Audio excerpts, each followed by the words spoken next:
Moi, je trouve insupportable d'entendre Jérôme Guedj ou tout à l'heure même Boris Vallaud expliquer que grâce à ce budget, ils ont fait œuvre utile, les socialistes ont fait œuvre utile, et que finalement, ce budget est véritablement au service des Français et protège les Français. Je pense que c'est exactement le contraire. On est en train de creuser un déficit qui est déjà abyssal, 20 milliards, peut-être 30 milliards, et je pense que la vraie question qu'il faut se poser, c'est qui va payer ? Parce qu'en fait, on est en train d'organiser une guerre des générations. C'est-à-dire qu'il va arriver un moment où les jeunes qui vont retrouver toutes nos additions sur le comptoir vont dire on est désolé, mais nous, on ne paye pas.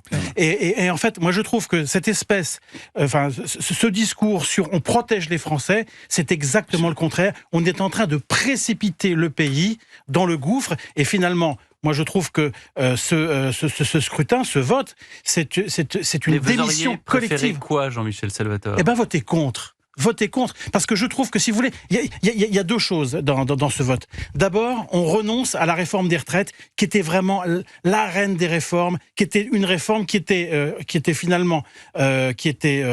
travaillée depuis Macron et depuis l'élection de Macron en 2017. Donc finalement, on raye d'un trait de plume 10 ans d'efforts. Deuxièmement... suspension. Oui, enfin, il n'y a que vous qui le croyez. La deuxième chose, si vous voulez, c'est que... Je ne le crois pas, c'est de l'ironie. Oui, bien sûr. Mais le signal qu'on envoie... Vous connaissez mal depuis 25 ans.